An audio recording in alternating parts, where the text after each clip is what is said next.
कि आपने कई भाषणों में कहा है कि 2024 आपका लक्ष्य नहीं है, 2047 है। तो 2047 तक क्या कुछ होने वाला है और क्या ये चुनाव महज एक फॉर्मेलिटी है? मैं समझता हूं कि 2047 को और 2024 दोनों को मिक्सअप नहीं करना चाहिए, दो अलग चीज़ें हैं। जब देश आज़ादी के 75 साल अमृत महोत्सव मना रहा था, उसी समय मैंने ये विषय सबके सामने रखना शुरू किया था, आज से 1-2 साल पहले। और मैं ये कहता था कि 2047 देश की आज़ादी के 100 साल होंगे। स्वाभाविक रूप से ऐसे जो माइलस्टोन होते हैं वो एक प्रकार से नया उत्साह भरते हैं, नए संकल्प के लिए व्यक्ति को तैयार करते हैं। और उस अर्थ में मेरा मत था कि एक मौका है, 75 साल पर हम खड़े हैं, 100 साल पहुंचने वाले हैं, इस 25 साल का सर्वाधिक उपयोग कैसे करें। हर इंस्टीट्यूशन, हर कोई अपना एक लक्ष्य बनाए कि मैं अपना गांव का प्रधान हूं, 2047 तक मेरे गांव में इतना तो मैं करूंगा।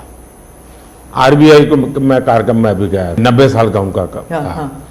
तो मैंने कहा कि 10 साल बहुत महत्वपूर्ण है, आपके 100 साल होंगे, इस पर अभी से सोचिए। तो मेरे मन में 2047 ये भारत की आज़ादी के 100 साल और देश में एक प्रेरणा जगनी चाहिए। और आज़ादी के 100 साल अपने आप एक बहुत इंस्पिरेशन है, किसी व्यक्ति की जरूरत नहीं है। तो एक पार्ट तो वो है, दूसरा है 2024। 2024 ये चुनाव का हमारा जो क्रम है 5 साल का, उसके हिसाब से वो आया हुआ क्रम है। और मैं मानता हूं कि चुनाव ऑल टुगेदर डिफरेंट थिंग है। एक तरफ इस चुनाव में आप देखते हैं, लोकतंत्र में चुनाव को हमने लाइट नहीं लेना चाहिए। ये एक बहुत बड़ा महापर्व है और इसलिए मेरा तो मत है कि उत्सव के रूप में मनाना चाहिए। उससे जैसे स्पोर्ट्स, उसका जब फेस्टिवल होता है, स्पोर्ट्स के इवेंट होते हैं, वो स्पोर्ट्समैन स्पिरिट को पैदा करते हैं। प्रतिस्पर्धा भी। जब खेल का मैदान होता है तो देखने वाले, खेलने वाले, स्पोर्ट्समैन स्पिरिट का एक एनवायरनमेंट क्रिएट होता है जो हमारे संस्कार बन जाते हैं। चुनाव का ये माहौल अगर हम उत्सव में पलट दें, लोकोत्सव बना दें, तो हमारी रगों में, डेमोक्रेसी आने वाली पीढ़ियों के रगों में वो संस्कार बन जाती है। और लोकतंत्र के लिए बहुत आवश्यक है कि लोकतंत्र ये सिर्फ संविधान की सीमाओं में नहीं बंधना चाहिए, हमारी रगों में होना चाहिए, हमारे संस्कार में होना चाहिए। और उस अर्थ में मैं 2024 को देखता हूँ। ये बात सही है कि हमारा 25 साल का विजन, और उसमें मैंने बहुत काम किया है। और ये आज कर रहा हूँ ऐसा नहीं है, शायद मैं जब गुजरात में था तब भी उन दिशा में सोचता था।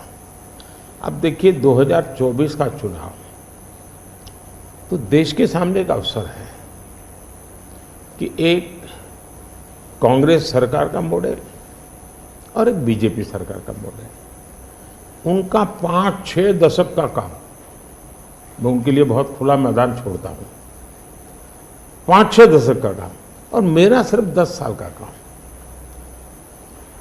कंपैरिजन कीजिए, किसी भी क्षेत्र में कंपैरिजन कीजिए, अगर कुछ कमियां होगी तो भी हमारी एफर्ट्स में कमी नहीं रही होगी।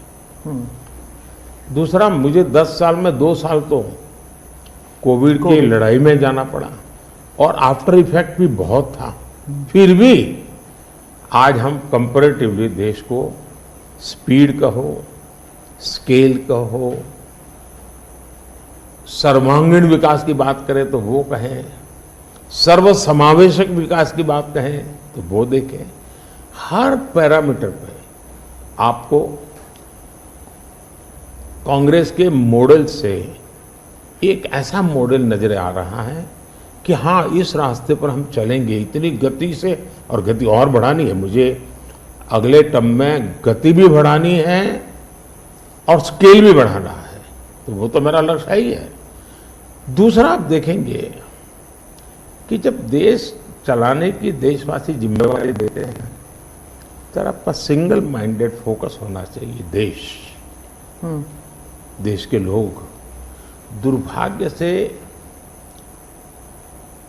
पहले की राजनीतिक कल्चर ने परिवार को कैसे मजबूत बनाना, परिवार की जड़ों को कोई उखाड़ न दे, उसी में शक्ति लगाते रहे। जबकि मैं देश मजबूत इसी एक लक्ष्य को लेकर के काम कर रहा हूं। मेरी सरकार पूरी उस लक्ष्य को लेकर काम रहेगी। और जब देश मजबूत होता है तो हर कोई उसका बेनिफिशियरी संतोष अनुभव करता है। कहा यार कुछ तो हो रहा है,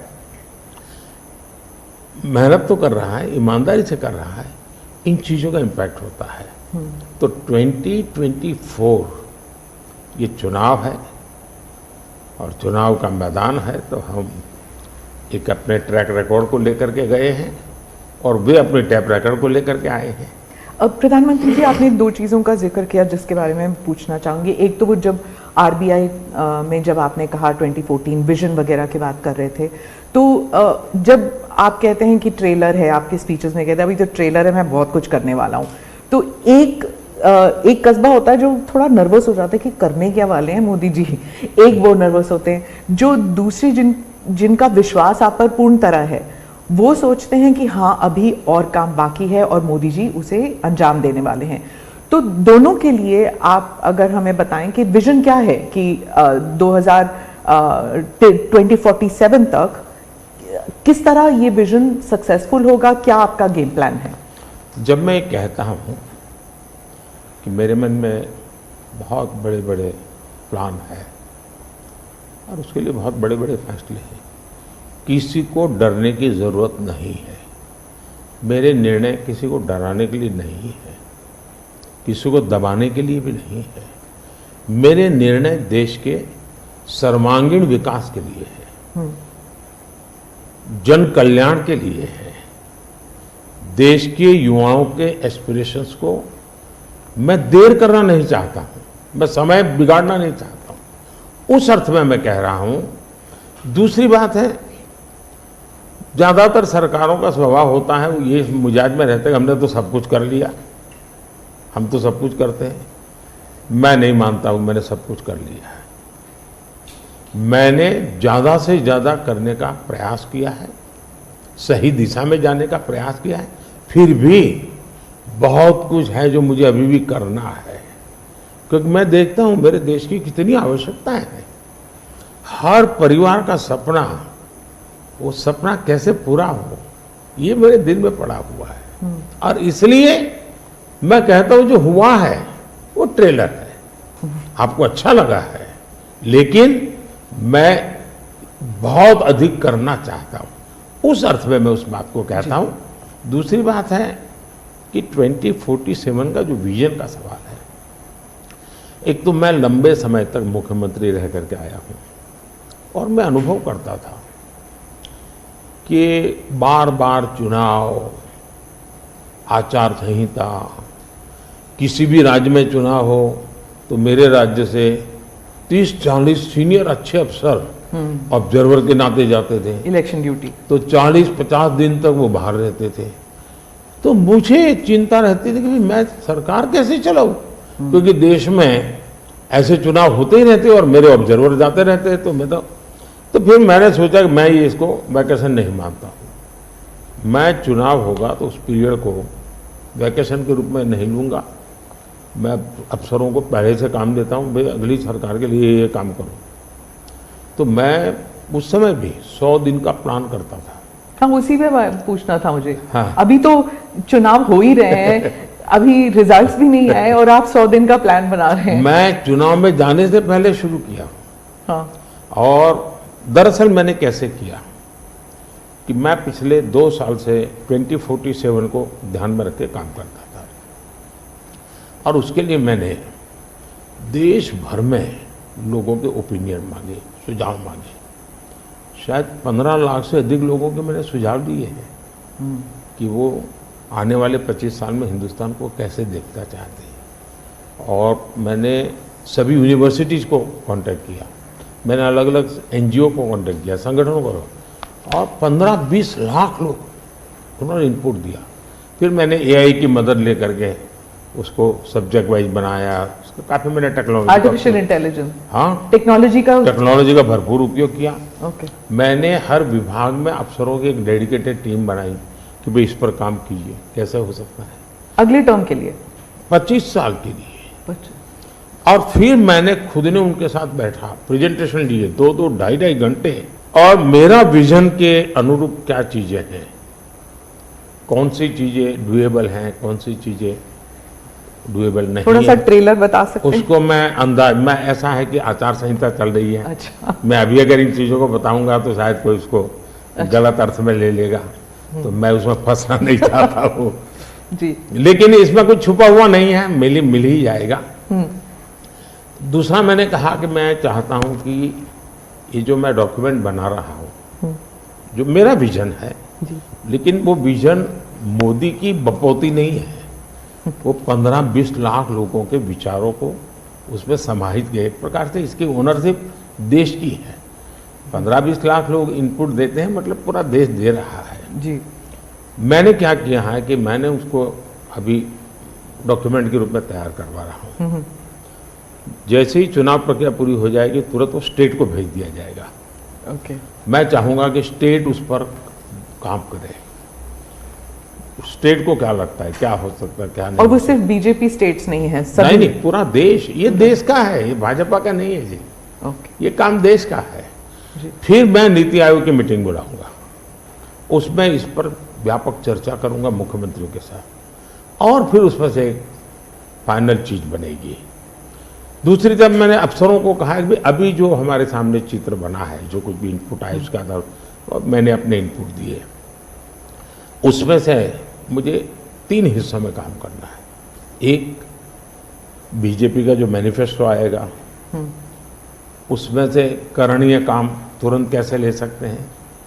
दूसरा, ये जो 25 साल का हमारा जो एक खाका बना है, जो मेरा अपना विजन है, अभी तो मैं चाहूँगा कि मुझे और भी उसमें क्रिटिकल इनपुट चाहिए मुझे। मैं ऐसा नहीं मानता हूँ कि सब कुछ मुझे ही समझ और मुझे ही दिखता है। कोशिश मैंने भारी की, मैंने काफ़ी समय लगाया इसमें। उसको मैं 3 हिस्सों में बांटा। एक 25 साल, उसके लाइट में मेरे नेक्स्ट 5 ईयर, और उसके लाइट में मेरे फर्स्ट 100 डेज। तो इस प्रकार से मैंने पूरा डिजाइन बना अफसरों को काम पे लगा दिया है, क्योंकि मैं 1 मिनट भी गंवाना नहीं चाहता हूँ जी। अब आपको याद होगा 2019 में बहुत कम लोगों को ध्यान रहता है, उस समय भी मैंने 100 दिन का काम दे करके चुनाव के मैदान में गया था, और जब मैं वापस आया आर्टिकल 370 100 दिन में मैंने कर दिया। 3 तलाक से मेरी बहनों को मुक्ति दिला दी, पहले 100 दिन में किया। यूएपीए बिल सिक्योरिटी को लेकर के हमने 100 दिन में कर दिया। बैंकों का मर्जर बहुत बड़ा काम था, हमने 100 दिन में किया। इतना ही नहीं, पशु का टीकाकरण, ये कोविड के टीकाकरण की इतनी चल रहा है ना, मैं देश में पहली बार करीब 15,000 करोड़ रुपया लगा करके पशुओं के टीकाकरण का बड़ा अभियान चला रहा हूँ, और मैंने 19 में पहले 100 दिन में किया था। तो मैं 100 दिन का क्या काम करना वो हैफाजत नहीं करता, मैं बिल्कुल प्लानिंग करके उसको आधार पर आगे चलाता हूँ। मोदी जी, आपने एक टर्म कॉइन किया है जो बहुत ही लोकप्रिय हो गया है, मोदी की गारंटी। अब चुनाव के वक्त कई लोग कह रहे हैं कि क्या उम्मीदवार जो है वो नॉट इम्पॉर्टेंट है, वोट तो सिर्फ मोदी जी को जा रहा है क्योंकि मोदी जी की गारंटी है। तो इलेक्शन के दौरान ये सब टर्मिनोलॉजी इंपॉर्टेंट होता है। पहली बात है, उम्मीदवार ही नहीं, चुनाव में हर मतदाता इंपॉर्टेंट होता है। चुनाव में बूथ लेवल का कार्यकर्ता भी इंपॉर्टेंट होता है। कैंडिडेट भी उतना ही महत्वपूर्ण होता है। और इसलिए ये कह देना कि और किसी का महत्व नहीं होता है, ये वरना इतना बड़ा चुनाव हो ही नहीं सकता है जी, जो बहुत महत्व होता है। जहां तक गारंटी का सवाल है, आज हमारे यहाँ दुर्भाग्य से शब्दों के प्रति जो कमिटमेंट होना चाहिए वो एक प्रकार से लग रहा है कि ये तो चलते का नाम गाड़ी, कुछ भी बोल दो, कहीं पर भी बोल दो, कोई जिम्मेवारी नहीं। अब आप देखा होगा इन दिनों एक नेताजी के पुराने ढेर सारे वीडियो बाजार में घूम रहे हैं और उनके एक विचार से दूसरा विचार कितना कॉन्ट्राडिक्टरी है। अब लोग एक साथ देखते होगा, अरे ये आदमी इतना हमें मूर्ख बनाता था, हमारे आंखें तो झुक जाता। अभी मैंने एक नेता का भाषण सुना, उन्होंने कहा एक झटके में मैं गरीबी हटा दूंगा। अब जिनको 5-5, 6-6 दशक देश का राज करने को मिला, वो जब आज कहेंगे कि मैं एक झटके में गरीबी हटा दूंगा, तो देश सोचता है ये क्या बोल रहे हैं। तो मुझे लगता है पॉलिटिकल लीडरशिप की क्वेश्चनेबल होती जा रही है। ऐसे में प्राण जाए और वचन न जाए, ये महान परंपरा से हम निकले हुए लोग हैं। मैं मानता हूं कि नेताओं ने ओनरशिप लेनी चाहिए, जिम्मेवारी लेनी चाहिए। ये मैं जो बोल रहा हूं मतलब मेरी जिम्मेवारी है, ये कोई करेगा ऐसा करेगा ऐसे नहीं चलता है। और उसमें से मैंने बल दिया है गारंटी का। मैं कमिटमेंट भी करता हूं और उसका मैं ओनरशिप ले रहा हूं। और जब ओनरशिप लेते हैं ना तो देश को भरोसा होता है। आज आप देखिए कि हम जो बात कहते हैं उस पर लोगों का भरोसा है। 370 हटाऊंगा, भले हमें पार्टी का जन्म हुआ तब से हम कह रहे थे, हमारे श्यामा प्रसाद मुखर्जी ने बलिदान दिया था, लेकिन हम उस पर पक्के मन से लगे हुए थे। जब मेरा मौका आया मैंने पूरी हिम्मत दिखाई, 370 गई और आज जम्मू कश्मीर का भाग्य बदल गया। 3 तलाक कितने ही चीजों से गुजरा, पॉलिटिकल लीडरशिप डर गई, लोगों को रहा भी इनके पर क्या भरोसा करें। ये तो एक बार एक बोलते दूसरा, लोगों का भरोसा तब बनता है, कहेगा यार ये खुद खड़े रहेंगे, ये खड़े रहेंगे और जाना भी है तो जिम्मेवारी लेकर के जाएंगे कि भाई ये था, मैं सोचा था, नहीं कर पा रहा हूं, मैं जा रहा हूं वापिस। लेकिन भरोसा बहुत बड़ी ताकत होती है और भारत जैसे देश में ये भरोसा को मैं अपनी जिम्मेवारी मानता हूं और इसलिए मैं बार बार गारंटी ये कहता हूं।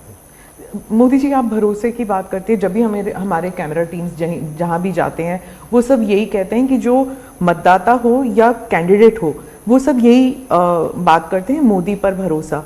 तो have we come to this situation जहां पे पहले बोला जाता था कि Indira is India, India is Indira, और अब है मोदी इज भारत, भारत इज मोदी। क्या उस लेवल पर पहुंच गए हैं? ऐसा है कि देश ये कहता है और जो मैं खुद भी फील करता हूं कि ये माँ भारती का बेटा है, ये माँ भारती का संतान है। उससे ज़्यादा न लोग मुझे मेरे लिए सोचते हैं, न ही मेरे लिए बोलते हैं। भारत माँ का संतान है, माँ की सेवा कर रहा है, तो इतना ही बहुत है। मैं राम मंदिर प्राण प्रतिष्ठा की बात करती हूँ। इसको एक राजनीतिक रंग नहीं चढ़ना चाहिए था, लेकिन हो गया है। और जब इलेक्शंस आ गए हैं तो फिर चाहे ऑपोजिशन हो या बीजेपी हो, एक दूसरे पर आरोप लगाते हैं, तुम पापी तुम पापी। कांग्रेस कहती है कि इसका राजनीतिकरण बीजेपी ने किया इसलिए वो पापी है। बीजेपी कहती है कि न्योता देने के बावजूद आप प्राण प्रतिष्ठा में आए नहीं इसलिए आप पापी हैं। तो इसे आप कैसे देखते हैं? पहली बात है कि इसका राजनीतिकरण किसने किया और इसको आज की घटनाओं से मत। जब हमारा जन्म भी नहीं हुआ था, हमारी पार्टी पैदा भी नहीं हुई थी, उस समय अदालत में ये मामला निपटाया जा सकता था। समस्या का समाधान हो सकता था। भारत विभाजन हुआ तो विभाजन के समय ये तय कर सकते थे, चलो भाई इतनी इतनी चीजें ऐसा कर लो, वो नहीं किया गया। क्यों? कि एक ऐसा हथियार हाथ में है, जो हथियार वोट बैंक पॉलिटिक्स के लिए मजबूती का एक दांव है, इसलिए उसको पकड़ के रखा गया और बार बार उसको भड़काया गया। अब जब ये अदालत के अंदर मामला चल रहा था, अदालत में अभी जजमेंट ना आए वहां तक कोशिश की गई। न्यायिक प्रक्रिया से होना चाहिए, तो हमारा संविधान हमें कहता है और सरकार की तो जिम्मेवारी है, लेकिन उसमें भी अड़ंगे डालना, ये क्यों? क्योंकि उनके लिए ये राजनीतिक हथियार था, ऐसे लोगों के लिए। और देखिए राम मंदिर का, ऐसे लोग हैं राम मंदिर कर रहे हैं, तुम्हें मार देंगे, ऐसा करके वोट बैंक बनाने का एक तरीका था। अब हुआ क्या, राम मंदिर बन गया तो उनके हाथ से वो मुद्दा ही चला गया। अब वो किसी को डरा नहीं पा रहे हैं, राम मंदिर आ जाएगा, आ गया, कुछ नहीं हुआ, आग नहीं लगी कोई।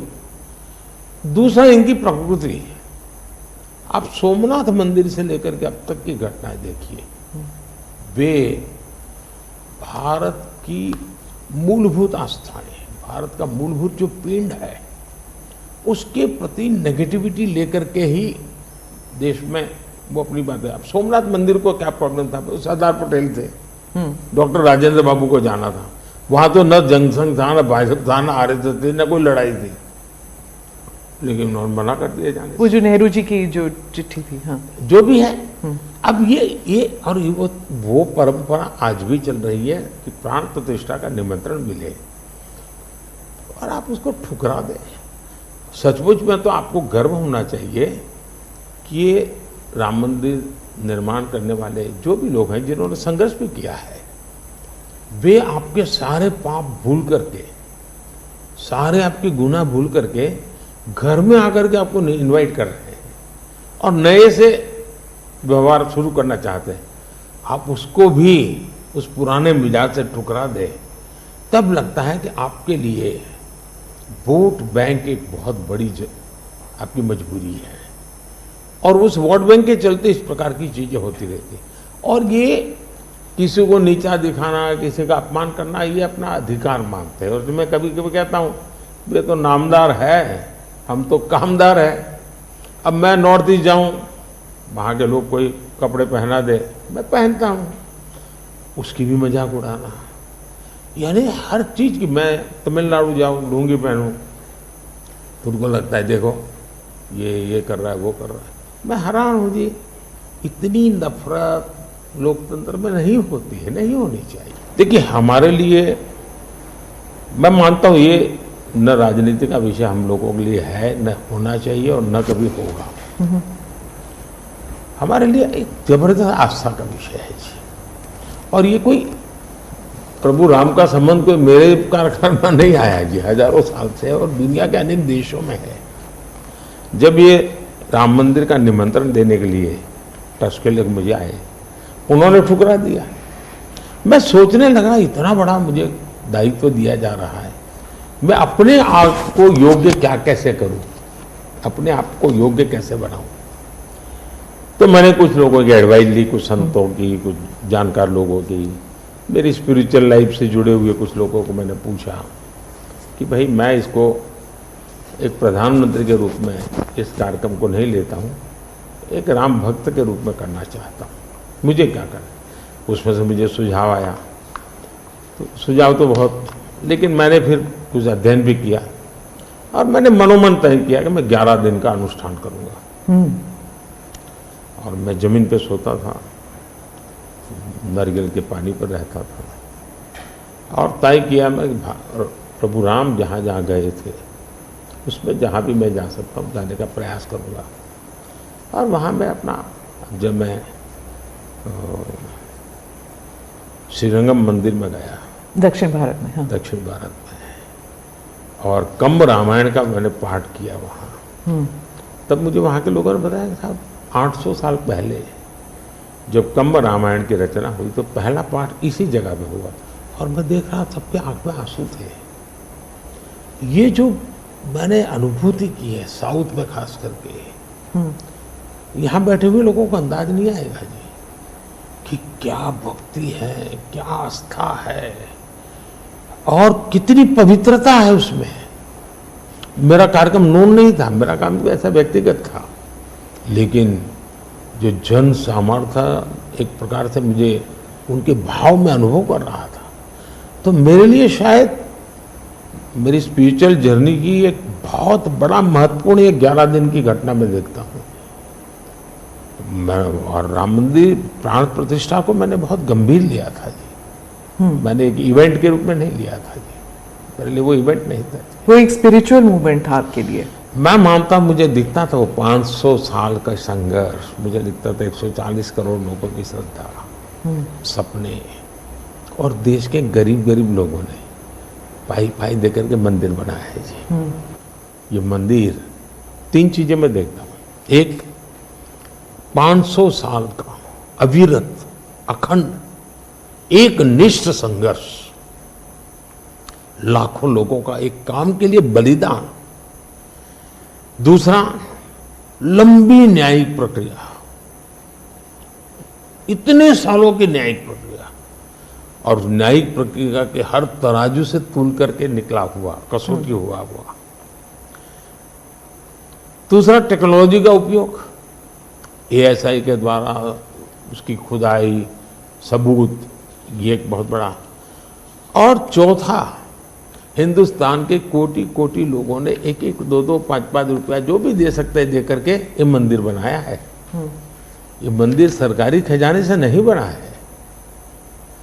ये ऐसे पहलू हैं कि जो भारत के स्वाभिमान को, भारत के सामर्थ्य को, भारत के सपनों को, भारत के संकल्प को और भारत के आने वाली पीढ़ी को बहुत बड़ी प्रेरणा देने वाले हैं। हम दक्षिण भारत की बात करते हैं तो पहले मैं दक्षिण भारत के कुछ मुद्दों के बारे में उठाऊंगी।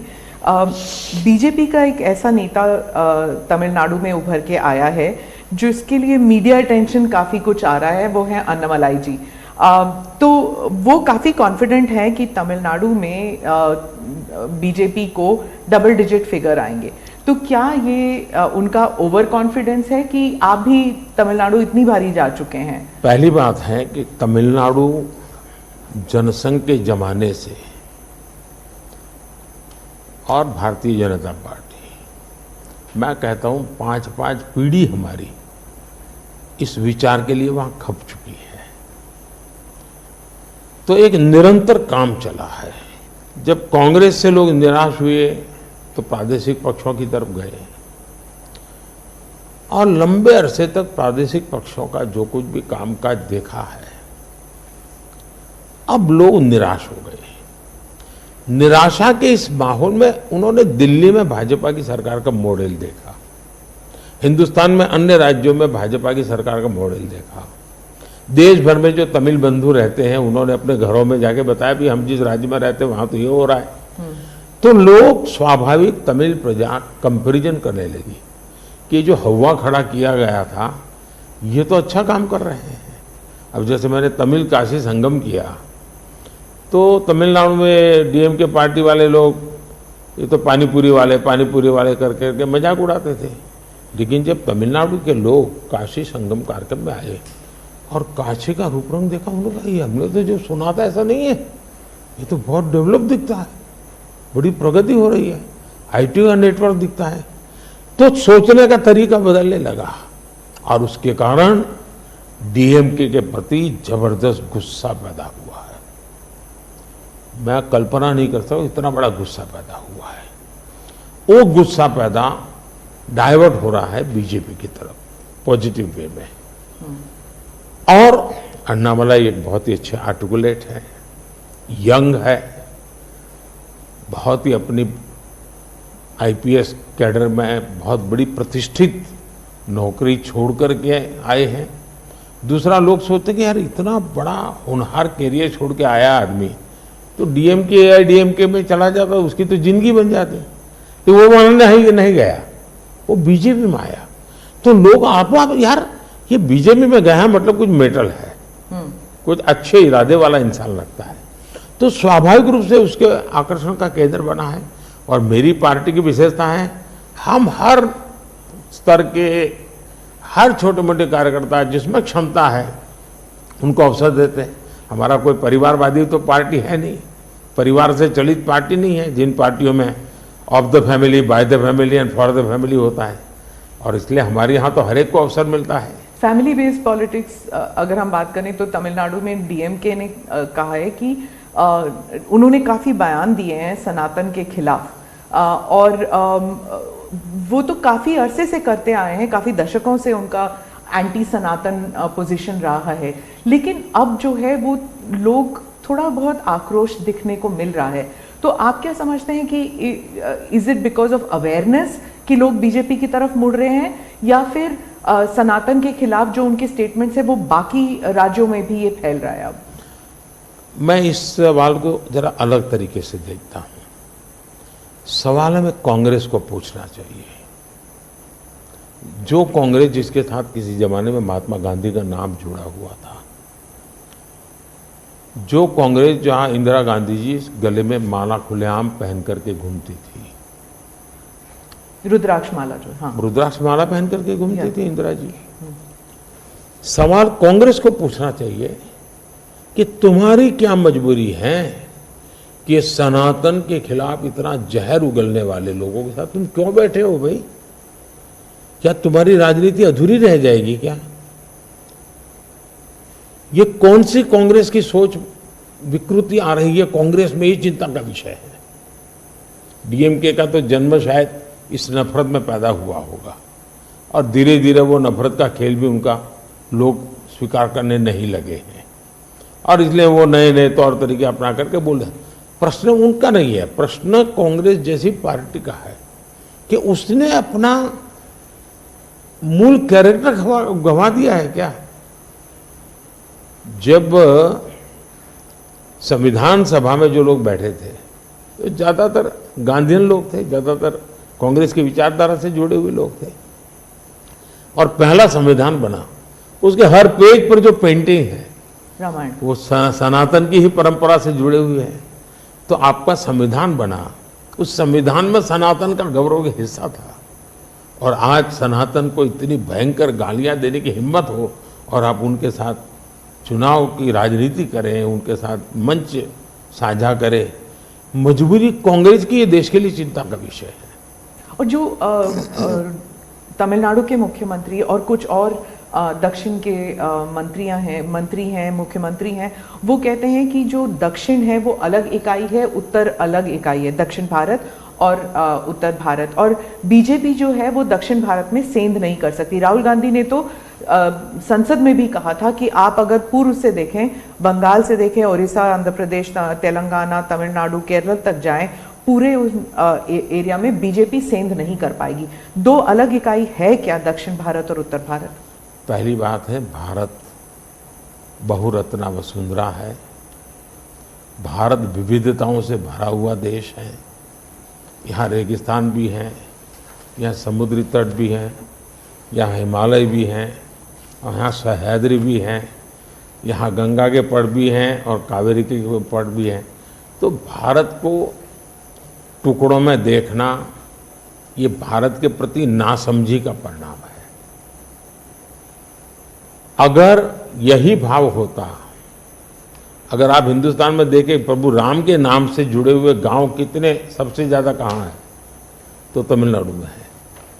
इतने सारे गांव के नाम हैं कि उसमें राम तो होगा ही होगा। अब इसको आप कैसे अलग कह सकते हैं? किसको गले उतारेंगे आप?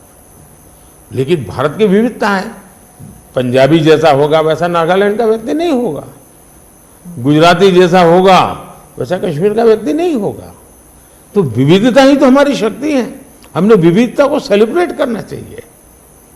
हमें गुलदस्ता ऐसा है भारत का जिसमें हर एक का अपना फूल दिखाई दे, ये भाव होना चाहिए।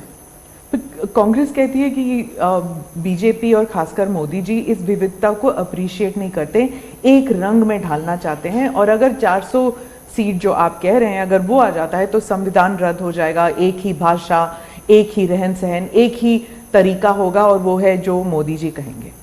मैं समझ नहीं पाता हूँ कि जो व्यक्ति यूएन में जाकर के पहली बार दुनिया की सबसे पुरातन भाषा तमिल भाषा का गुणगान करता हो, किस आधार पर उस व्यक्ति को आप ऐसे आरोप लगा रहे हो? मेरा तो मत है, और मैं जब कपड़े अलग अलग राज्य के पहनता हूं तो उनको ही परेशानी हो रही है। मुसीबत उनकी है कि वो एक सांचे में देश को डालना चाहते हैं। हम तो विविधता की पूजा करते हैं, हम विविधता को सेलिब्रेट करते हैं। और मैं हमको के हर एक को कहता हूं, जैसे हमने कहा कि भाई डॉक्टर बनना है, इंजीनियर बनना, मातृभाषा में क्यों नहीं बन सकता है?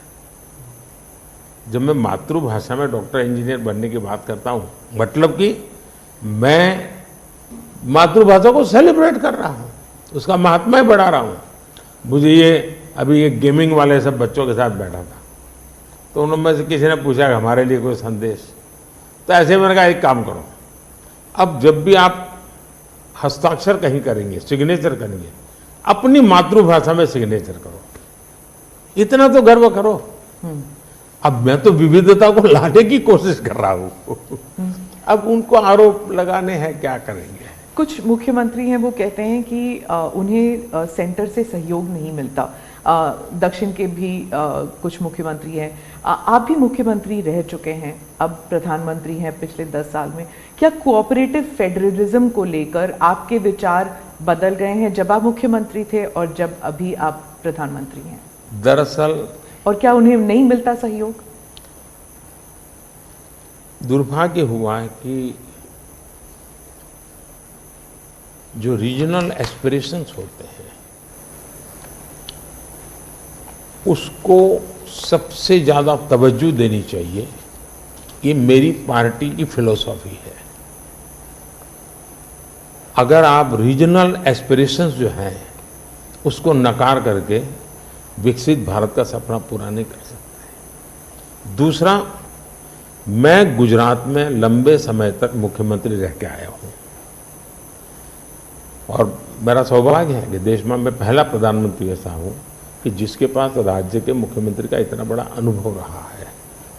तो एक मुख्यमंत्री के नाते केंद्र से क्या अपेक्षाएं होती हैं, केंद्र से क्या तकलीफें होती हैं, उसको मैंने भली भांति झेला है, समझा भी है।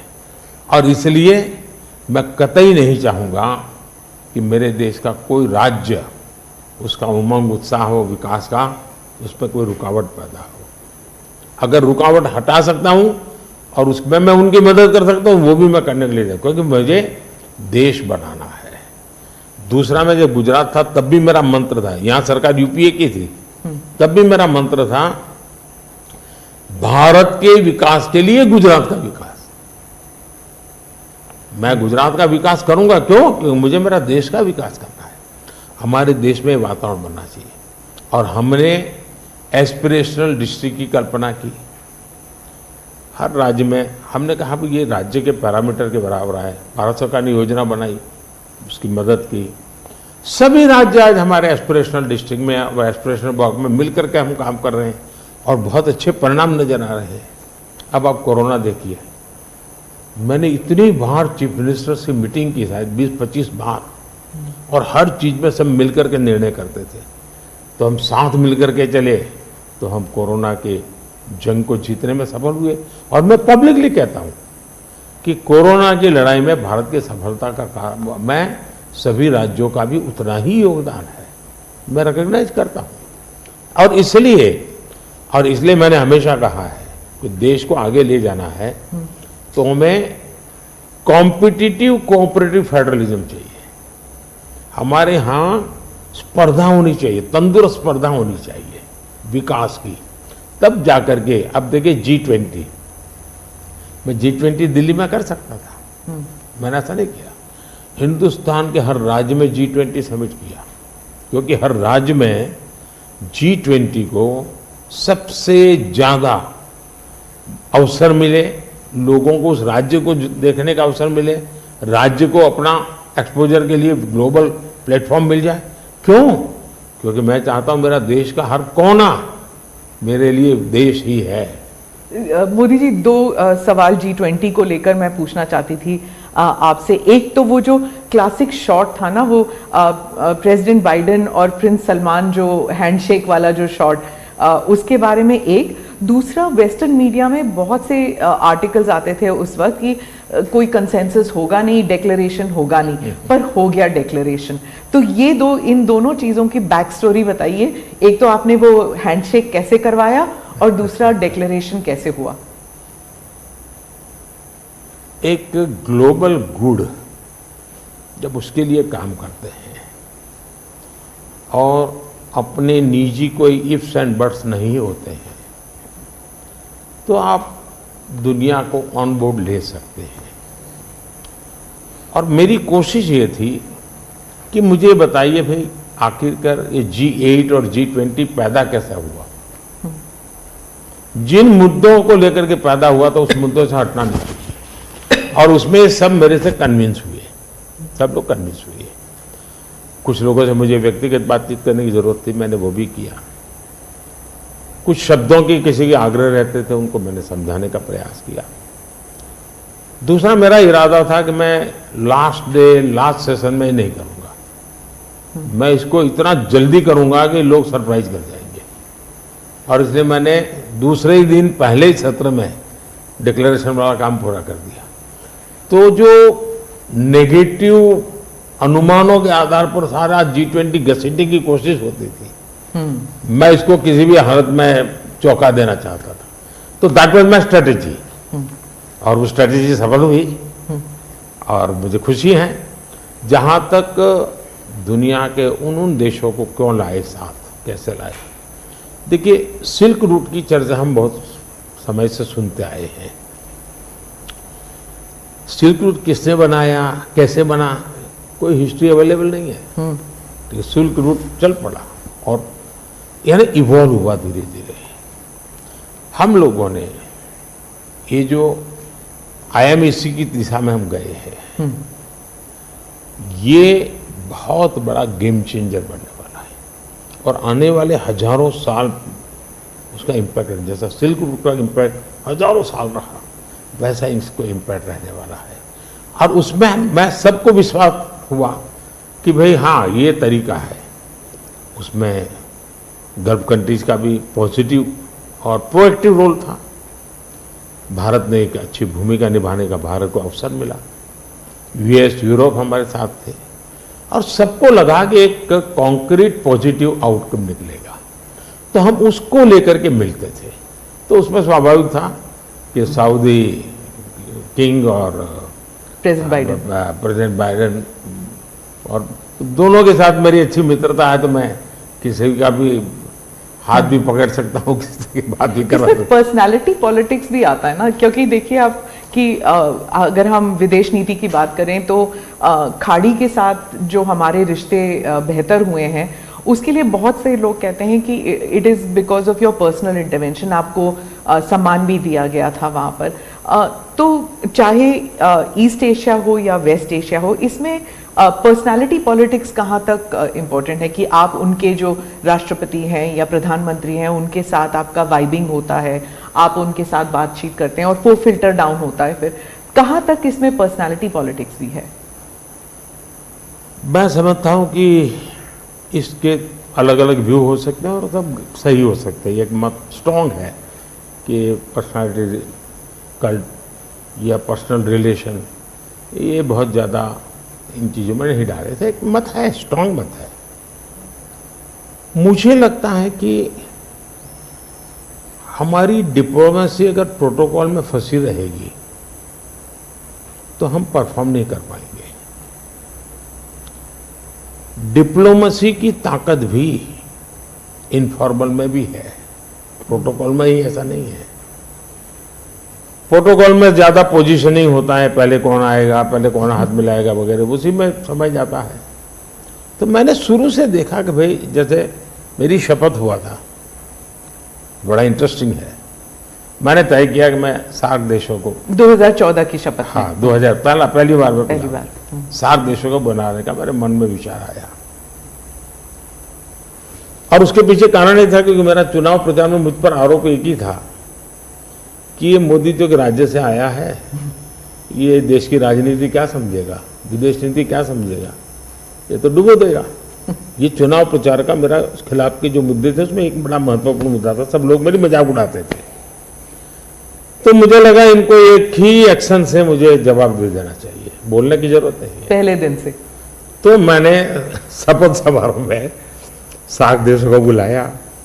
उसके पहले मैंने बैक चैनल से उन सबसे सहमति ले ली थी, ऐसा तो नहीं हो सकता कि कोई, और सब लोग आए। मेरा शपथ हुआ, फॉरेन मिनिस्टर अभी तो हमारा बना भी नहीं था, और मैं इन सारी चीजों से बिल्कुल नया था, बिल्कुल अनभिज्ञ था, लेकिन बायलैटरल सबके साथ होना था। जब हम लोग हैदराबाद हाउस में गए तो मुझे समझाया सब प्रोटोकॉल वालों को, सब ऐसा होगा, वो आएंगे, आप ऐसा कहेंगे सर। जब समय हुआ आना से, मैंने कहा ऐसा करो मैं बाहर जाता हूँ उनको लेने के लिए। तो सारी सिस्टम हिल गई थी, यार अपने प्रधानमंत्री गेट पर जाएंगे। सारी मेरी एमईए की प्रोटोकॉल की जो दुनिया थी ना, उसके लिए वो पहला ही दिन बड़ा गजब होता, और मेरे लिए वो एक एक्शन सारे मेरे दरवाजे खोल दिए थे। और इसलिए मैं प्रोटोकॉल में बंधने के बजाय परफॉर्मेंस पर फोकस करके डिप्लोमेसी के लेवल को शिफ्ट करने का प्रयास किया, और उसमें मुझे सफलता मिली है। President Obama, president Biden, president Trump, इन तीनों के साथ आपने काम किया हुआ है, और इंडिया यूएस रिलेशंस एक अपवर्ड ट्रैजेक्टरी पे हैं। लेकिन बहुत से मुल्क हैं जो भारत की अपवर्ड ट्रैजेक्टरी से परेशान होते हैं। ये इट इज़ अंडरस्टूड कि ये है, जैसे कि चाइना, क्योंकि वो दे यूज टू थिंक कि ग्रुप ऑफ टू होगा, एक तरफ चाइना, एक तरफ अमेरिका, मतलब दो पावर सेंटर्स होंगे। तो मैं सिर्फ उदाहरण के लिए चाइना दे रही हूँ, लेकिन हमारे इर्द गिर्द जो मुल्क हैं वो भी थोड़े असमंजस में है कि ये भारत की ट्रैजेक्टरी इतनी ऊपर इतनी जल्दी जा रही है। क्या हम अपने नेबरहुड को अपनी सक्सेस स्टोरी का हिस्सा नहीं बना सकते? अच्छा सवाल आपने पूछा।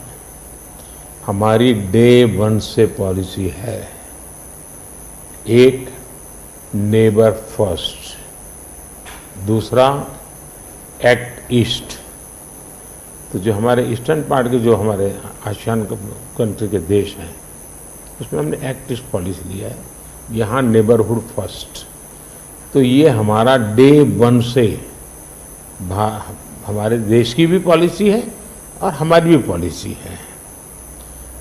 पहले लूकैस था, मैंने आकर के उसको एक्ट ईस्ट कहा, लेकिन इसमें दूसरा, आज दुनिया के सैकड़ों मील दूर भी कोई देश है, उनको लगता है कि भारत की प्रगति में हमारा कोई बेनिफिट है, तो पड़ोसी को नहीं देखेगा। आज पड़ोसी सबसे ज़्यादा खुश हैं क्योंकि भारत उनके सबसे, अब जैसे कोविड के कालखंड में कोई पड़ोसी देश ऐसा नहीं है कि जिसकी हमने मदद नहीं की हो।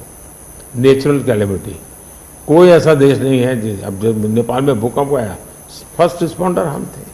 श्रीलंका में बहुत बड़ा क्राइसिस आया, उस क्राइसिस के समय सबसे ज़्यादा उनको मुसीबत में से बाहर निकालने का कोई काम किया है हिंदुस्तान ने किया, और पब्लिकली वो रिकग्नाइज करते, इसको कहते हैं। और इसलिए मैं तो दूसरा अनुभव कर रहा हूँ, वो हमसे बहुत अपेक्षाएं करते हैं, और पॉजिटिव अर्थ में मैं कहता हूँ, अच्छे रूप में देखते हैं। और भारत ने भी कहा है कि भाई हम हमारे सभी देशों को, पड़ोसियों को शक्तिशाली और समृद्ध देखना चाहते हैं। आपने दोस्ती का हाथ बढ़ाया था 2014 से ही पाकिस्तान, चाइना के साथ भी ऐसे किया था, लेकिन जब आप सक्सेस स्टोरी या अपने नेबरहुड फर्स्ट की बात करते हैं तो पाकिस्तान, चाइना, मालदीव्स ये भी आते हैं, और यहाँ पर कटाक्ष है अगर आप बात करें तो। इसके लिए सुधार उसमें उनकी अंदरूनी राजनीति महत्वपूर्ण है। भारत और उन देशों का संबंधों से ज़्यादा उनका इंटरनल पॉलिटिक्स के लिए कुछ चीज़ें जरूरी है। जी, विदेशी मीडिया जो है वो हमेशा कहती है कि Modi is the most popular prime minister in India. वो इस बारे में कोई दो राय नहीं है, लेकिन ये भी कहती है कि a strong Modi means democracy start sliding. मतलब लोकतंत्र के लिए खतरा है अगर मोदी जी और स्ट्रांग हो जाएंगे। लेकिन भारत में कुछ और ही है, वो वही रेटिंग्स, वही एजेंसीज कहते हैं कि लोग जो हैं वो खुश हैं कि मोदी जी अगर स्ट्रांग हो जाएं, तो उन्हीं के रेटिंग्स ये कहते हैं। आप इस बारे में क्या कहेंगे? पहली बात है कि उनकी टर्मिनोलॉजी क्या है और उनके इस कंक्लूजन पर आने का आधार क्या है, ये अपने आप में एक रिसर्च का विषय है। लेकिन मैं ये समझ नहीं पाता हूं कि जिस देश में 6 लाख पंचायतें चुने हुए लोगों से चलती हो, दुनिया में कोई देश ऐसा है कि जहां 6 लाख पंचायतें और नियमित रूप से चुनाव जहां होते हैं, इतने राज्य, अनेक पार्टियों की सरकारें, हमारे देश में शायद ही कोई ऐसी पॉलिटिकल पार्टी होगी जो कहीं सत्ता में ना हो। तो ये सब होने के बावजूद अगर ये कहना कि सर्वसत्ताधीश कोई बन रहा है, तो ये तो मुझे लगता है उनको जानकारियों का अभाव है।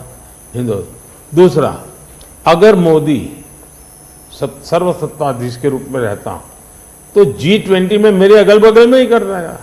मैंने तो राज्यों के पास, क्योंकि डेमोक्रेटिक कैरेक्टर है ये हमारा। मोदी जी, एक मैं मदर ऑफ डेमोक्रेसी इसकी दुनिया में गुंज कर रहा हूं, तो उनको क्वेश्चन हो रहा है, क्योंकि वो अभी भी स्वीकारने को तैयार नहीं कि भारत मदर ऑफ डेमोक्रेसी है।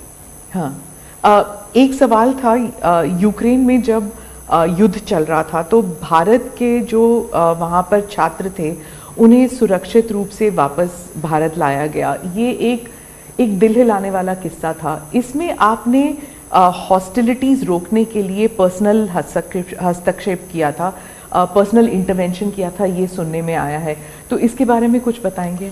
देखिए, यूक्रेन की चर्चा जरा ज़्यादा हुई है खिलाफ, लेकिन मैं 14 से लेकर ऐसी कई घटनाएं हैं।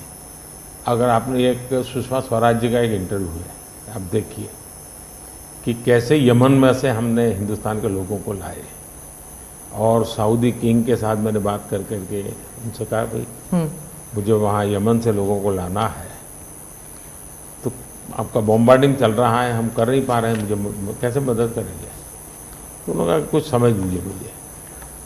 और सुषमा जी ने अपने इंटरव्यू में सारी चीज़ें कही हुई है। भारत की रिक्वेस्ट पर एक पीरियड रहता था जिस पीरियड में बॉम्बार्डिंग नहीं होता था, और उस समय हम हवाई जहाज़ में हमारे लोगों को निकालते। यमन से करीब 5000 लोगों को हम लाए थे। उसी प्रकार से यूक्रेन में, मेरा यूक्रेन से भी इतना ही घनिष्ठ नेता है, मेरा रशिया से भी इतना ही घनिष्ठ नाता रहा है। दोनों राष्ट्रपति के साथ में बहुत मित्रतापूर्ण मेरा रहा है। मैं पब्लिकली राष्ट्रपति पुतिन को कह सकता हूं कि युद्ध का समय नहीं है। मैं यूक्रेन को भी कह सकता हूं पब्लिकली कि बातचीत के रास्ते पर ही जाना चाहिए, और इसके कारण मेरी क्रेडिबिलिटी है।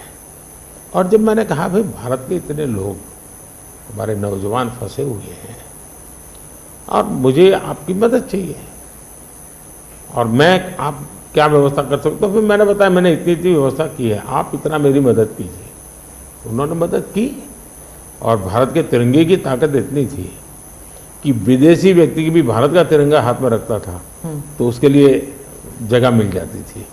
तो मेरा तिरंगा ही मेरी गारंटी बन गया था। मोदी जी, मैं डोमेस्टिक पॉलिटिक्स पे वापस आती हूँ। एक सवाल है इलेक्टोरल बॉन्ड्स के बारे में। राहुल गांधी जो हैं वो हर भाषण में कहते हैं, और विपक्ष के नेता भी कहते हैं कि इसमें धांधली हुई है। आपकी पार्टी के लोग भी कहते हैं कि अगर गलती है, अगर इसमें कोई गुंजाइश है इसके सुधार में, तो वो कर सकते हैं। क्या ये गलत फैसला था इलेक्टोरल बॉन्ड्स का? पहली बात है कि हमारे देश में लंबे अरसे से चर्चा चली है कि चुनावों में काला धन एक बहुत बड़ा खतरनाक खेल हो रहा है। देश के चुनावों को काले धन से मुक्ति मिले, इसके लिए कुछ करना चाहिए। चर्चा लंबे समय से चल रही है। चुनाव में खर्च तो होता ही होता है, कोई इनकार नहीं कर सकता है। मेरी पार्टी भी करती है, सब पार्टियां करती है, कैंडिडेट भी करते हैं, और पैसे लोगों से लेने पड़ते हैं, सब पार्टियां लेती हैं। मैं चाहता था कि हम कुछ कोशिश करें कि इस काले धन से हमारे चुनाव को कैसे मुक्ति मिले, ट्रांसपेरेंसी कैसे आए। एक प्रामाणिक पवित्र विचार मेरे मन में था। रास्ते खोज रहे थे, एक छोटा सा रास्ता मिला, वही पूर्ण है वैसा हमने उस समय भी क्लेम नहीं किया था। पार्लियामेंट में डिबेट में सबने उसको सराहा भी था। आज जो लोग उलट पुलट बोल रहे हैं उन्होंने सराहा था, पार्लियामेंट डिबेट देख लीजिए। हमने कैसे कैसे काम किया, जैसे 1000 और 2000 के नोट खत्म कर दिए। चुनाव में वही बड़े बड़ी मात्रा में ट्रैवलिंग करते हैं, क्यों कि ये काला धन खत्म हो। हमने सुप्रीम कोर्ट ने कहा था कि 20,000 रुपये तक पॉलिटिकल पार्टियां कैश ले सकती हैं। मैंने कानून बनाकर, नियम बना करके 20,000 को 2,500 कर दिया। क्यों? क्योंकि मैं नहीं चाहता था कि ये कैश वाला कारोबार चले। फिर मैंने कहा है कि इलेक्टोरल बॉन्ड, कि जो पार्टी अपना सीक्रेसी मेंटेन करना चाहती है। होता था क्या, जैसे हम पहले बीजेपी में चेक से पैसा लेंगे तय किया, तो सब व्यापारी लोग हमें आकर के कहें साहब हम चेक से दे ही नहीं सकते। हमने कहा क्यों नहीं दे सकते? बोले हम चेक से देंगे तो हमें लिखना पड़ेगा, हम लिखेंगे तो जो सरकार है वो देखेगी कि ये विपक्ष को इतना पैसा दिया, तो हमें तो वो परेशान करेंगे। तो बोले हम तो पैसे देने के लिए तैयार है लेकिन चेक से नहीं देंगे। तो मुझे याद है हमारे 90 के दशक में जो चुनाव में हमको बड़ी दिक्कत आई थी, पैसे नहीं थे हमारे पास, और हम नियम लगा के बैठे थे कि हम चेक से लेंगे। देने वाले देने को तैयार थे, चेक से देने की उनकी हिम्मत नहीं थी। तो ये सारी चीज़ों का मुझे पता था। तो मैंने कहा भाई, तो हमने कहा भाई ऐसा है, अब देखिए इलेक्टोरल बॉन्ड न होते तो किस व्यवस्था में ताकत है को ढूंढ के निकालते कि पैसा कहाँ से आया और कहाँ गया। ये तो इलेक्टोरल बॉन्ड की सक्सेस स्टोरी है कि इलेक्टोरल बॉन्ड थे तो आपको ट्रेल मिल रहा है मनी का, कि किस कंपनी ने दिया, कैसे दिया, कहाँ दिया। अब उसमें अच्छा हुआ बुरा हुआ वो विवाद का विषय हो सकता है, इसकी चर्चा हो। मुझे जो चिंता है वो, मैं ये कभी नहीं कहता हूँ निर्णय में कोई कमी नहीं होती है, निर्णय तो चर्चा कर सीखते हैं, सुधारते हैं, इसमें भी सुधार के लिए बहुत संभावना है। लेकिन आज हम पूरी तरह काले धन की तरफ देश को धकेल दिया है, और इसलिए मैं कहता हूं सब लोग पछताएंगे। जब बाद में ईमानदारी से सोचेंगे सब लोग पछताएंगे। अब देखिए इलेक्टोरल बॉन्ड का भी विशेषता देखिए कैसा झूठ चल रहा है। कुल देश में 3000 कंपनियों ने इलेक्टोरल बॉन्ड दिए हैं। उसमें 3000 में 26 कंपनियां ऐसी हैं जिन पर कार्रवाई हुई है। ये कहते हैं ना ईडी वीडी टिकना फला, 3000 डोनर है उसमें सिर्फ 26, और उनमें से 16 कंपनियां ऐसी थी छापा जब लगा उस समय बॉन्ड खरीदा। कोई जोड़ सकता है इसको, अगर बॉन्ड खरीदा, लोग ये जोड़ रहे हैं, उसकी विशेषता यह है कि ये जो 16 कंपनियों ने बॉन्ड खरीदा उसमें से 37 पैसा अमाउंट बीजेपी को डोनेशन में मिली। 63% बीजेपी के विरोधी पार्टियों को मिली। अगर पूरे जोड़े जाएं तो हाँ, मैं ये 16 कंपनी जिसका ईडी सीबीआई कोई न कोई उस समय एक्शन भी हुआ और बॉन्ड भी निकला। 37% अमाउंट बीजेपी ने, 63 ऑपोजिशन को। क्या ईडी रेड करे और ऑपोजिशन को डोनेशन देने का कार्यक्रम बंद करे? क्या बीजेपी ऐसा करेगी? इसका मतलब कि 63% पैसा विपक्ष के पास जाए और आप आरोप हम पर लगाए, लेकिन उनको गोलमोल बोलना है और भाग जाना है। हम ट्रांसपेरेंसी की बात करते हैं तो विपक्ष कहता है कि ईडी, सीबीआई, आईटी, सारे के सारे इदारे जो हैं, इलेक्शन कमीशन को भी जोड़ते हैं वो, कि सारे इदारों पर बीजेपी हावी है और लेवल प्लेइंग फील्ड है ही नहीं। मतलब they already making the ground कि इलेक्शन जो है वो फेयर नहीं हो सकता। इसमें एक भी कानून मेरी सरकार ने नहीं बनाया, चाहे ईडी हो, सीबीआई हो, चाहे इलेक्शन कमीशन। ऊपर से हमने तो इलेक्शन कमीशन में सुधार किए हैं। आज इलेक्शन कमीशन बनता है तो ऑपोजिशन भी उसमें होता है। पहले तो प्रधानमंत्री एक फाइल पे साइन करके इलेक्शन कमीशन बना देता था, और जो उनके परिवार के साथ निकट जुड़े थे ऐसे ऐसे लोग इलेक्शन कमिश्नर बने थे। ऐसे लोग इलेक्शन कमिश्नर बने थे जो वहां से निकलने के बाद राज्यसभा के मेंबर बने, उनकी सरकार के मिनिस्टर बने। ऐसे इलेक्शन कमिश्नर बने थे जो कांग्रेस के बाद में कैंडिडेट बने, और इसलिए हम उस लेवल पे प्ले नहीं कर सकते। तो हमारा लेवल प्ले फील्ड हो ही नहीं सकता, हम ऐसे बन ही नहीं सकते। हम अच्छे रास्ते पर जाना चाहते हैं, हम उस रास्ते पर जाना नहीं चाहते। दूसरी बात है, आखिर ईडी सीबीआई कैसे बनी? ईडी वगैरह का आप देखेंगे या इलेक्शन कमीशन का अपने एक कहावत है, नाच न जाने आंगन टेढ़ा। और इसलिए कभी ईवीएम का बहाना निकालेंगे, कभी मूलतः पराजय के लिए वो कुछ रीजनिंग अभी से सेट करने में लगे ताकि पराजय उनके खाते में न चढ़ जाए। वो कह रहे हैं लड़े कैसे आप? या तो ऑपोजिशन लीडर्स को जेल में डाल रहे हैं, या फिर अगर वो आपकी पार्टी में आ गए तो सारे पाप धुल गए। कितने ऑपोजिशन लीडर जेल में हैं? कोई मुझे बताए। और क्या यही ऑपोजिशन लीडर उनके सरकार चलाते थे? या जेल का डर है? हाँ? डर तो पाप का होता है जी, ईमानदार को क्या डर होता है? मेरे यहां भी तो उन्होंने मेरे होम मिनिस्टर सबको जेल में डाल दिया था। दूसरा, ईडी की बात करते हैं। आप गुजरात के बारे में कह रहे हैं जब आप मुख्यमंत्री? हाँ, मैं मुख्यमंत्री था। अच्छा, जो ईडी की बात करते हैं, ईडी ने जितने केसेस किए ना, उसमें से सिर्फ, देश को समझना, सिर्फ 3% ही पॉलिटिकल लोग इन्वॉल्व है जिन पर एक केस हुई है। 97% जिनका राजनीति से कोई लेना देना नहीं, ऐसे लोगों है को हुआ है जो कोई ड्रग माफिया है, कुछ अफसर हैं जो करप्शन करते हैं, कुछ अफसर हैं जो बेनामी संपत्ति बना के बैठे हुए। 97% केस उन पर हुए हैं, जेलों में वो लोग गए हैं। अच्छा, मजा देखिए, ईडी एक स्वतंत्र संस्था को काम कर देना चाहिए, नहीं करने देना चाहिए? बनाई क्यों भाई? 2014 से पहले ये संपत्ति अटैच करने का ईडी को अधिकार है। 2014 से पहले उन्होंने सिर्फ 5,000 करोड़ रुपए की संपत्ति अटैच की। कौन रोकता था ईडी को भाई? और किसके लाभ में कहता?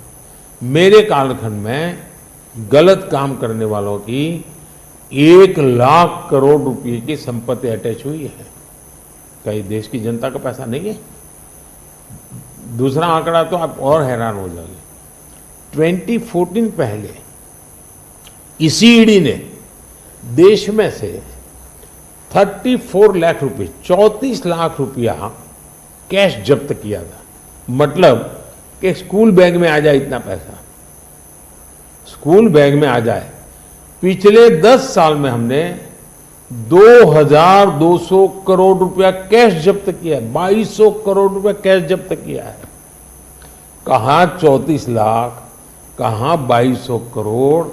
34 लाख रुपया एक बैग में आ जाता है, 2,200 करोड़ रुपया सीव करना है तो वो हाथी का छोटा सा ट्रक आता है ना, 70 ट्रक लगेंगे तब जाकर ये तरफ इतना रुपया हमने ईडी ने हमारे यहाँ हमारे कालखंड में। इसका मतलब ये है कि ईडी सही काम कर रही है। कैश पकड़ा है भाई, लोग पकड़े नहीं, कैश भी पकड़ा है। और मेरा ये कमिटमेंट है जी, मैं ये कन्विंस हूं कि भ्रष्टाचार ने देश को तबाह करके रखा है। हमें देश में से भ्रष्टाचार के खिलाफ लड़ाई लड़नी चाहिए, पूरी ताकत से लड़नी चाहिए, और ये मेरा व्यक्तिगत रूप से मेरा ये कन्विक्शन बना हुआ है। एक सवाल आर्थिक इशू पर है कि जब इलॉन मस्क भारत आने वाले हैं और वो जब आपसे अमेरिका में मिले थे तो उन्होंने कहा था वो आपके प्रशंसक हैं, he is a fan of yours.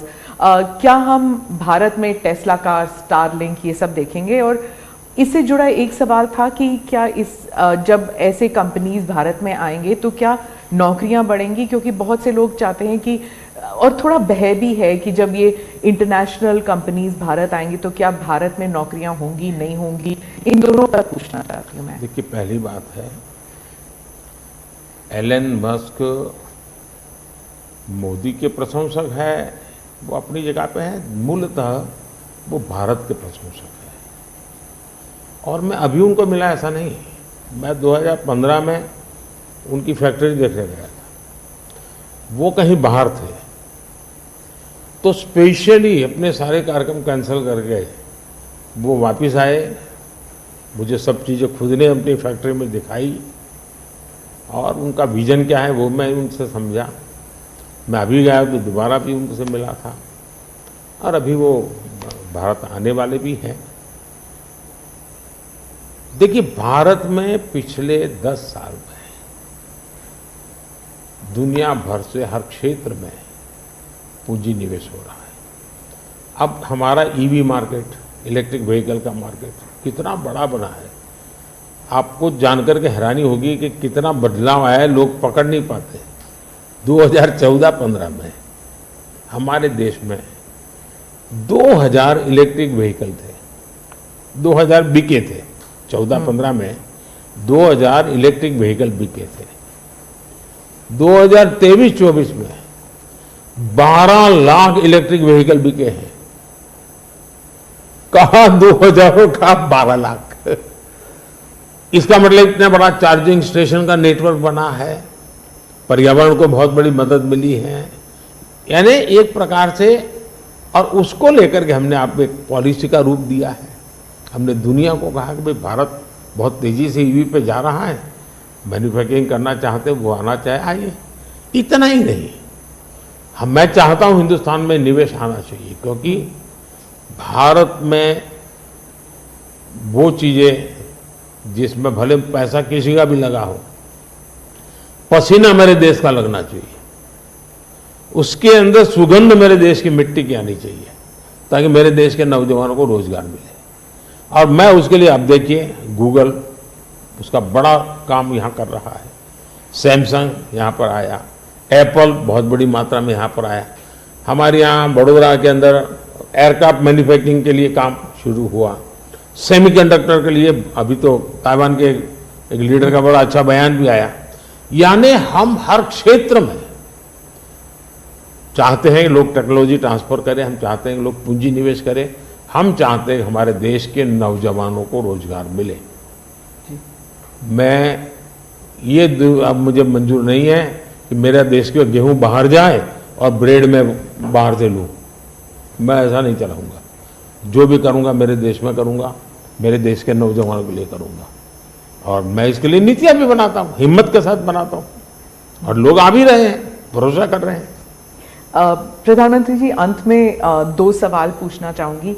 एक तो फर्स्ट टाइम वोटर्स, पहले बार जो मतदान करने वाले हैं, उनके लिए आपका क्या संदेश है? और दूसरा, जो ईमानदार मध्यम वर्गीय करदाता है, honest middle class tax payer, millions are there, तो उनके लिए वो क्या उम्मीद कर सकते हैं मोदी 3.0? देखिए, मैं जो विकसित भारत की बात करता हूं, उसके साथ साइमल्टेनियस किसका भविष्य जुड़ा हुआ है? जो आज 20 साल का, 22 साल का है, वो 2047 में है, उसकी पूर्ण जिंदगी का एक कालखंड है एक प्रकार से, तब वो 40, 45, 50 का होगा। मतलब ये भारत के विकसित भारत बनने की प्रक्रिया और उसकी जिंदगी की प्रक्रिया दोनों साथ है।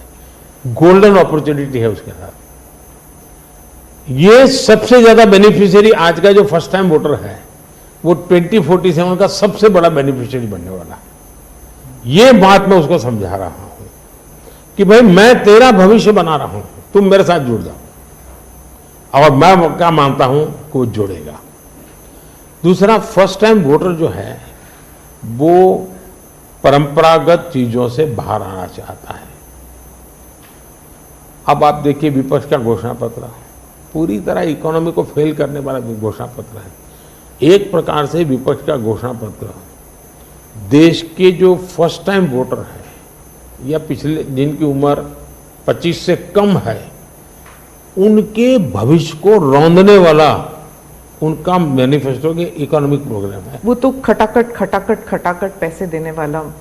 मैं उनको क्या करना है, लेकिन पूरा अगर एनालिसिस करोगे तो सबसे बड़ा नुकसान ये जो देश के 25 साल की उम्र से कम उम्र वाले लोग हैं, उनके भविष्य को रौंदने वाला एक उनका इकोनॉमिक प्रोग्राम है जी, बर्बाद हो जाएगा। मुझे उनकी जिंदगी बनानी है। मैं देश में इनोवेशन को बल देना चाहता हूँ। देखिए देश में जो पैटेंट इन दिनों रजिस्ट्री हुई, हिस्टोरिकल रिकॉर्ड है पैटेंट के। तो यंग जनरेशन को लगता है हाँ हमारी जिंदगी बढ़ रही है। आज डेटा मेरे देश का इतना सस्ता है, मैं जानता हूं मेरे देश को आर्थिक रूप से नुकसान हो रहा है, लेकिन सस्ता डेटा का परिणाम है कि मैं देश में डिजिटल रिवॉल्यूशन लाने में मेरे नौजवानों को मैंने ताकत दी है। आज वो दुनिया, मुझे अभी गेमिंग वाले बच्चे मिले थे, वो कहते थे साहब दुनिया के देश में हम खेलने के लिए जाते हैं, वहाँ डेटा इतना महंगा है। बोले हम 50 बार सोचते हैं, हम भारत के अंदर इतना हमारे लिए अवसर है, इतना सस्ता डेटा है तो हिम्मत कर रहे हैं। एजुकेशन में आज डेटा सस्ता होने के कारण उसको कितनी फायदा हो रहा है जी। लॉन्ग डिस्टेंस लर्निंग, हाँ हर चीज में, टेलीमेडिसिन में। ये जो हमने इन चीजों पर कंट्रोल करके रखा है, इसका बहुत बड़ा लाभ हो रहा है, बड़ा रिवॉल्यूशन हो रहा है। और जो मिडिल क्लास टैक्स पेयर है उसके लिए जो, देखिए जहां तक टैक्स पेयर है, सचमुच में टैक्स पेयर का सम्मान होना चाहिए, टैक्स पेयर का गौरव होना चाहिए। आए दिन रास्ते चलते हर टैक्स पेयर को गाली देते रहेंगे तो देश कैसे चलेगा जी? ये मैं समझ नहीं आता हूँ ये किस सोच का परिणाम है। देखिए क्या बदलाव आया है, मैं टैक्स पेयर की बात करूँ, पिछले 10 वर्ष में ITR फाइल करने वालों की संख्या 2 गुने से अधिक हो गई। पहले 4 करोड़ से भी कम लोग ITR फाइल करते थे, आज 8 करोड़ से ज्यादा लोग ITR फाइल कर रहे हैं। टैक्स कलेक्शन 3 गुना बढ़ोतरी हुई है। मतलब पहले जो नेट टैक्स कलेक्शन होता था वो 11 लाख करोड़ रुपए होता था, आज net tax collection 34 lakh crore रुपए हो रहा है। ये क्यों हो रहा है? उसको भरोसा है कि वो जो पैसा दे रहा है ना, वो सही जगह पे उपयोग हो रहा है, विकास के काम, चोरी लूटफाट में नहीं आया, इसलिए वो विश्वास के कारण देने के लिए आगे आया है। दूसरा, 7 लाख रुपए तक की इनकम पर टैक्स हमने माफ कर दिया है, जो पहले 2-2.5 लाख पे अटका हुआ था। 7 लाख रुपए कमाई तक कोई टैक्स नहीं देना है, फिर भी मेरे यहाँ टैक्स बढ़ रहा है। यानी, और इसलिए मैं मानता हूँ, मैं तो हर टैक्स पेयर का हृदय से आभार व्यक्त करता हूँ, क्योंकि जो मुझे सपने पूरे करने हैं उसमें टैक्स पेयर जो धन देता है उसी से होने वाला है। और मैं मानता हूँ देश की प्रगति के लिए करदाताओं की संख्या बढ़नी चाहिए और करदाताओं पर बोझ कम होना चाहिए। इस मूलभूत फिलॉसफी की तरफ मैं आगे बढ़ना चाहता हूँ। जैसे, और मैं तो करदाताओं से एक प्रार्थना भी करूंगा कि देश के खातिर विकसित भारत के लिए करदाता क्या कर सकता है। मैं उनको कहूंगा कि आप कम से कम 3 लोगों को जो टैक्स नहीं देते हैं उनको प्रेरित करो कि वो टैक्स देना शुरू करें। हर टैक्स पेयर सिर्फ 3 लोगों को प्रेरित करें।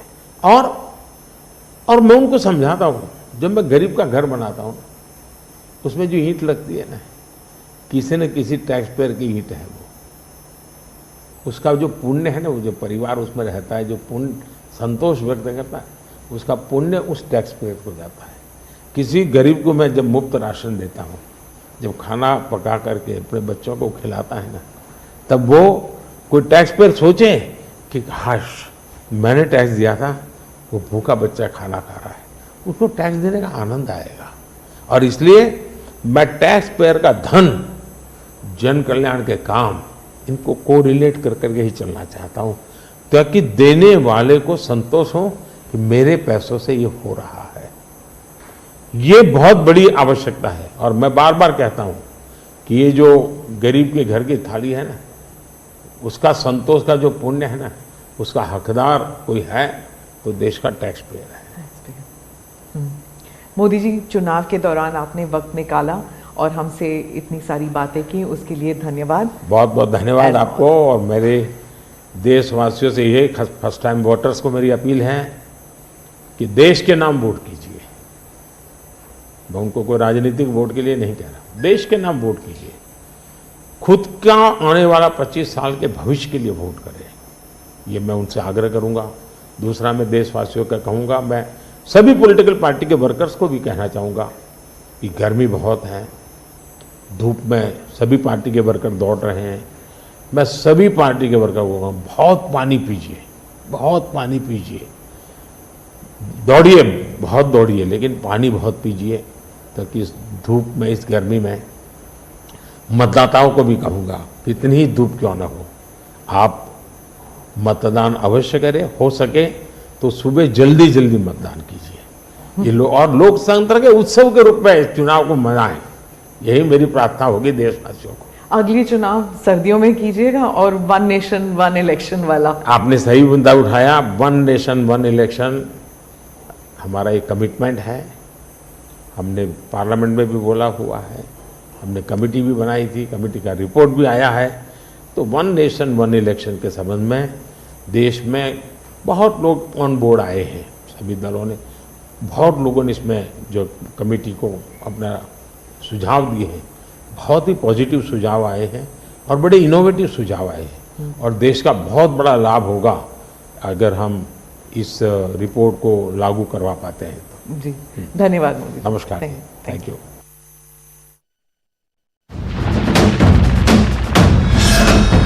ভাৰতৰ গৌৰৱ গোটেই বিশ্বতেই ইয়াৰ সন্মান ষ্ট্ৰং মানে মাইথান ষ্টীল। বাতৰিয়া ডুব গৈ আছে। যোনসকল শিক্ষিত যুৱক যুৱতী পঢ়া শুনা আছে, সেইসকল যুৱক যুৱতীয়ে কেতিয়াও মানে শিক্ষা দীক্ষা থকা ল'ৰা ছোৱালীয়ে কেতিয়াও এইবাৰ বিজেপিক ভোট নিদিয়ে। আপোনালোকে দেখিছে উত্তৰ প্ৰদেশত যিসকলৰ ৰাম মন্দিৰ নিৰ্মাণ কৰিছে, আমিও হিন্দু হয়, আমি আমাৰ ভগৱানক ৰামক আমি পূজা কৰোঁ, কিন্তু আমি কাৰোবাক দেখুৱাবলৈ নাযাওঁ যে আমি হিন্দু হৈ আমি ৰামক পূজা কৰিব যাওঁ। আমাৰ হৃদয়ত আছে, অন্তৰ আত্মাত আছে, কাৰোবাক দেখুৱাম নেকি? সেইটো ঝুমলাবাজি। এয়া হৈছে বিশ্বনাথ বিধানসভা সমষ্টিৰ বা শোণিতপুৰ লোকসভা সমষ্টিৰ যুৱকৰ ভাষ্য। আৰু এই মুহূৰ্তত আমাৰ টমটমত দুগৰাকী মহিলাক আমি পাইছো।